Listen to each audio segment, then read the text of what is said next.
నమస్తే, welcome to Suman TV. నిజామాబాద్లోని కొన్ని హోటళ్లలో ఆకస్మిక తనిఖీలను నిర్వహించారు ఫుడ్ సేఫ్టీ ఆఫీసర్స్. కల్తీ పొడులు అలాగే హానికర రసాయనాలతో ఆహార పదార్థాలను తయారు చేస్తున్నారని చెప్పేసి పక్కా ఇన్ఫర్మేషన్ తోటి ఈ తనిఖీలు నిర్వహించారు.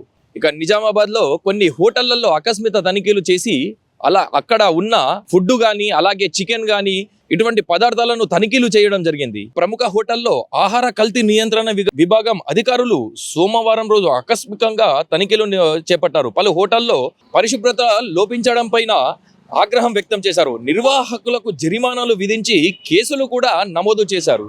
హానికర రసాయనాలతో పాటు వాటిని కలిపిన చికెన్, మటన్ చెత్త పదార్థాలలో పారబోయించారు.